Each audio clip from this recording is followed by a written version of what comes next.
Okay, welcome. I'm going to go through the July 18th council meeting. We'll roll through that, and then I'm going to talk about a few other things that's going on around town here.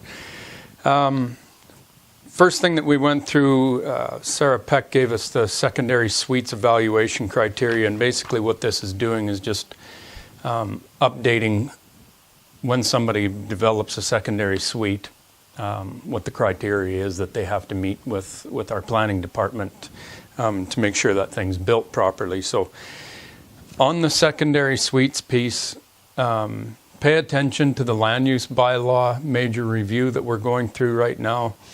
There's an editorial in the paper last week, and I'm sure there'll be more, but we're doing all the public consultations and stuff right now, so you need to read it, you need to pay attention to it, and you need to give us your feedback on it. So secondary suites is a big part of that. So as I've said in a couple of interviews, don't come talking to me after the fact that we shouldn't have done this when you didn't give us your opinion going into it. So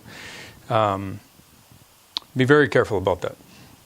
Appointment to the PRAC committee, the Planning and Renewal Advisory Committee. This is still the ongoing committee that's was initially put in place after the flood to help us.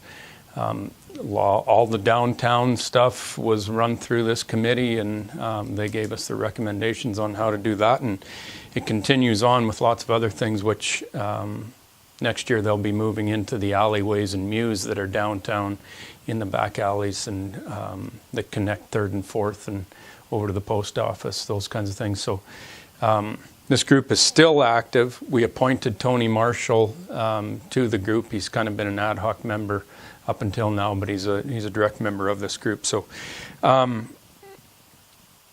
these guys are also deeply involved in that land use bylaw review. So it isn't just council doing all this stuff, and it's not just Craig. Some people think that, which is astonishing to me, but whatever. It's all of us. It's community people, it's council, it's our staff, it's everybody that are looking at the future of this community and what it's going to look at. So thanks very much, Tony, for putting all the time and effort into this that you have. So planning workshop results. This was a planning workshop that our planning department had with developers and in High River to discuss the development process, how we can make it more streamlined, how we can make it easier for them to navigate the system. And there's lots of really good things that that they've implemented to make things easier in the process. And we're always very careful when we hear the every developer thinks the town has to be more developer friendly, and it doesn't matter whether it's High River, whether it's Calgary, Okotoks, it doesn't matter. It's the same thing, more developer friendly. And there's a balance to that, because lots of times with some of these guys being developer friendly isn't always in the best interest for your community. 90% of the time it is. They do very, very good work, but it's up to us to make sure that we put the rules in place and that it's equal across the board through all the developers, and everybody knows the rules. And we have very, very high standards in High River as to what we want this town to look like. And you're more than welcome. Our arms are open to come in and develop in High River, but we got standards as to what we want this place to look like, and we're going to hold developers to those standards. So I know they're into it, but there's always ways of improving the actual process itself. So that's what these guys were doing, and they've identified a lot of items and moving those forward, so it's excellent. Planning and building activity in town, I'll go through that in a minute. Communications tower at the fire hall. This is a very important province-wide communication system that we're building into a new tower at the fire hall. This is critical when we have events like the 2013 floods and the fires in Fort McMurray, all these things, and for this communications to be in, for this communication technology to be in place so that these guys can all talk to each other in real time and efficiently is extremely important. So you'll see a new tower going up over at the fire hall. So the building activity in town, it's unbelievable, and everything's happening really, really fast, and there's a lot going on. Everybody knows all about downtown High River, and I'm not going to get into that at all because it is what it is. Everybody knows about it. People are starting to see the end product. They see the vision that we've put in place, and we're continuing on that journey. This time next year is going to be amazing because the construction will be done, and there'll be some tidying up of areas, of course, but it's going to be a pretty special place, downtown High River, when this is all done, and then we start to move into developing the public space along the CP rail avenues, and the reallocation of parking over into those areas for the employees, etc. So lots of stuff happening. Not just downtown, but if you drive down Center Street and the Eyes 360 building, it looks absolutely amazing. What a highlight along there. I've seen pictures inside. It looks even better inside. Fantastic job those guys are doing. The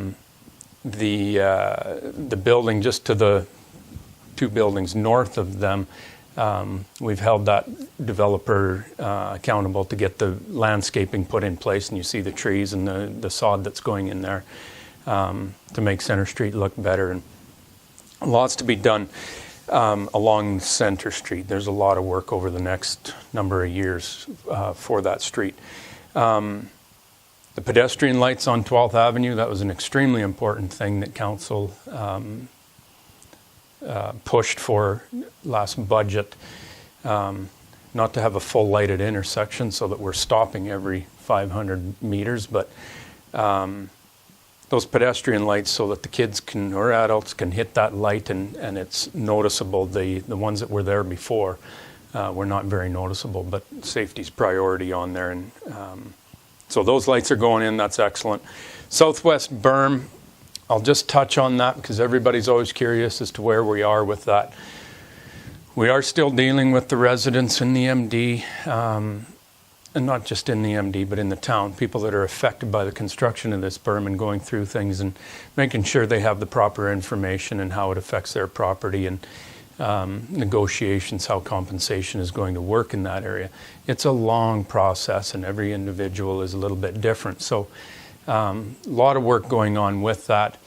Lots of work still, with the landowner, making sure that everything's in place for the actual construction and the design of that berm. And as far as the Alberta government goes, the application is still in the hands of Alberta Environment, and they're assessing things. That application has not been made public, but I've been assured that it's going to happen soon, whatever that means, but the sooner the better. Lots going on. It's exhausting how long this is taking to get this thing going. What we experienced, and I'll be honest, myself and most council members on this council got spoiled with how fast things happened after the flood. That's an emergency measures, and grateful that things went that fast. We're into the new reality now as to how things normally go, and it's frustrating, but we continue to grind this out, and we won't stop until that berm's built, and that's all there is to it. So lots going on. It's a busy, busy summer. It's nice to see people buying into our vision of downtown High River. You look at 4th Street now, or 4th Avenue.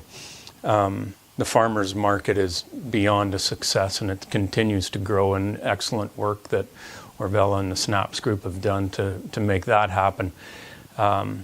The Twilight dinner that's going to happen in September downtown on 4th, and shutting the whole street down and having a dinner down there. These are all groups that, it's a big fundraiser for Snaps as well, but these are all groups that have just bought into to the vision of downtown High River, and that's why we built 4th the way we did. was for exactly this, community events that people can use that public space, and it's built properly for people and to be able to use it. Yeah, it's a lot of change, and it's interesting to me how it takes a lot to bring people on that journey, but people are starting to buy into it, and people are starting to see it, and it's a success already. Okay, so one more thing. There's a free children's carnival put on by the Parent Link Center. It's not at the Parent Link Center. It's over by the High River Spray Park, 1819 High Country Drive, Northwest. Children's Carnival takes place Thursday, August 25th from 10 a.m. to 1 p.m. So it's free, so go have a hoot. It'll be a blast. Might see you there. Take the little one over and have a good time. So thanks very much. Let us know if you got any questions. Talk to you. Bye.